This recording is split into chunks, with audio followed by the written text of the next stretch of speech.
Habit tracking has become a pretty big part of my life in this last 2 years. I'm coming out of a period now of about 2 months of not missing a day. In this video, I'll first do a quick run through of the 16 habits that I'm currently tracking and how they have impacted me. And then I'll give some tips on what's been most important for me when it comes to staying consistent. If you're new here, Early Owl is about learning how to leverage consistency to improve your life. Speaking of consistency, I'm posting a video every Wednesday.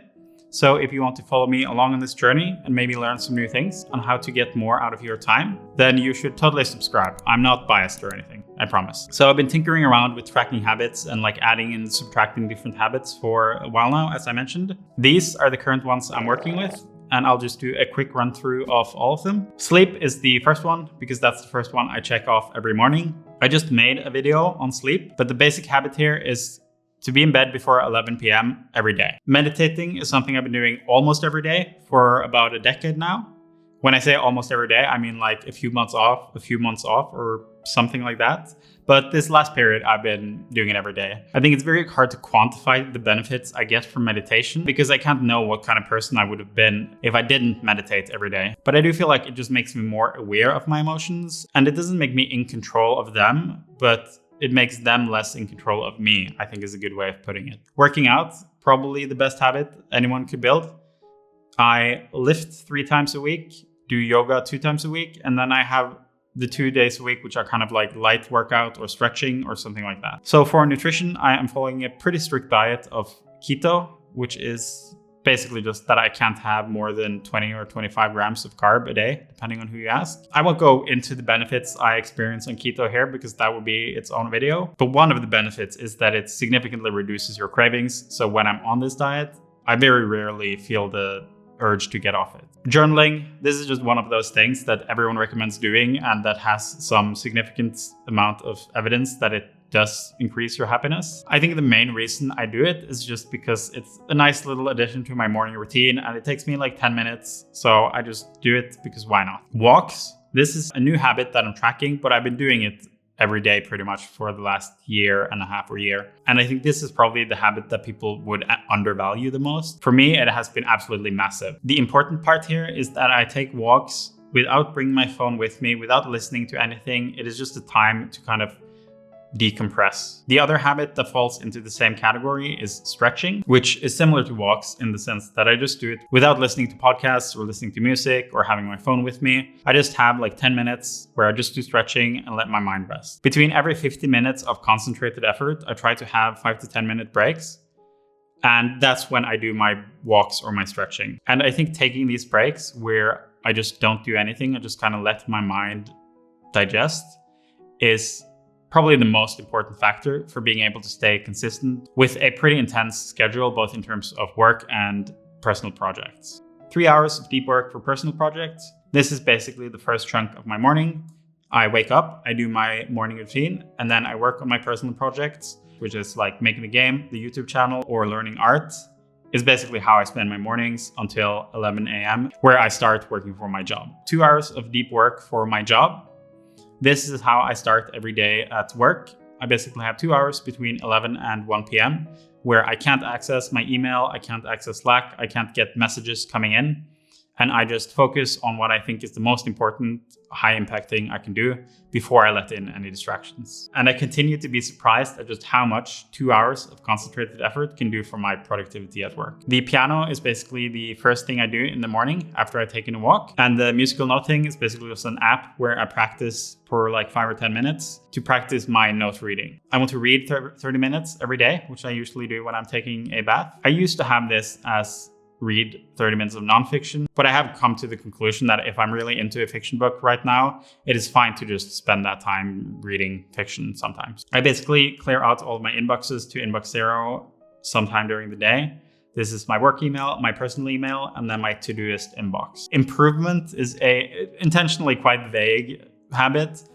Basically, I find that when you get pretty busy and things get kind of hectic, you can just feel like you're too busy to do anything. So that can basically just be any small thing that improves my life a tiny bit that I don't have to do. Be like organizing a specific section in Notion, or buying a new wireless router, or organizing my office drawers. Basically anything I would just not do for forever if I didn't have this habit. Good deed is also pretty vague.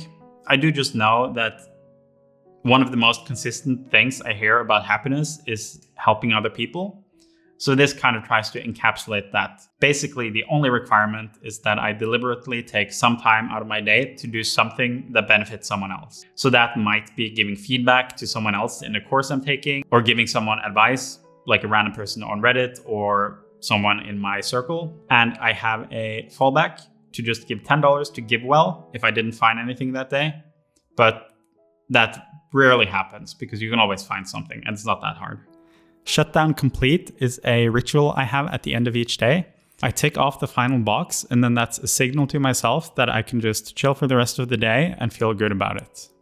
So I think to start setting up habits of your own, the most important part is to not jump into 16 habits every day. You want to focus on making something that is tractable for you. You should pick something that you can guarantee you can do 30 days in a row, for example.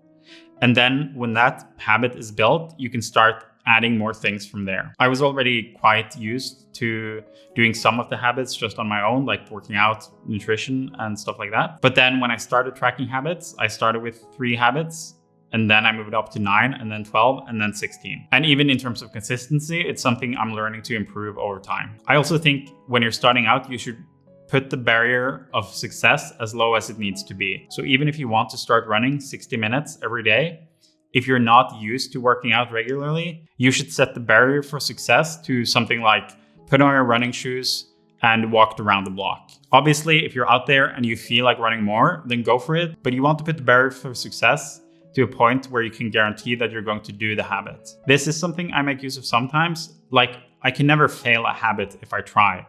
I have the workout habit where normally I'm lifting heavy things or whatever, I'm pushing myself. But if for whatever reason I'm not feeling it or I'm not in the mood to do a hard workout, it is fine to just do a much lighter workout at lighter weights. And I still get to feel like I'm keeping the habit alive and that I'm still doing the work.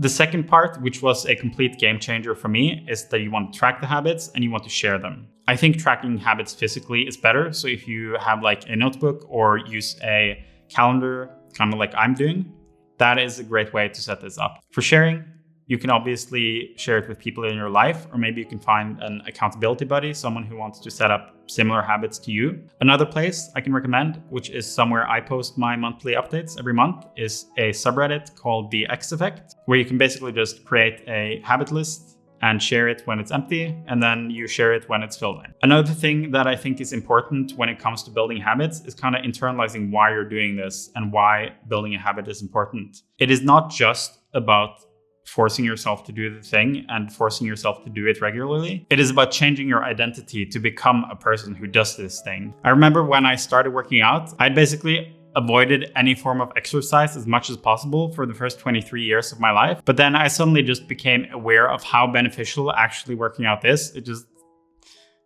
across the board, it's just like the best thing ever. But for the longest time, I just felt like still like a non-workout person who was just like cheating the system by doing what you're supposed to do to take care of yourself. But now working out is just a core part of what I do and who I am. You can see I have my wonderful squat rack here in the background.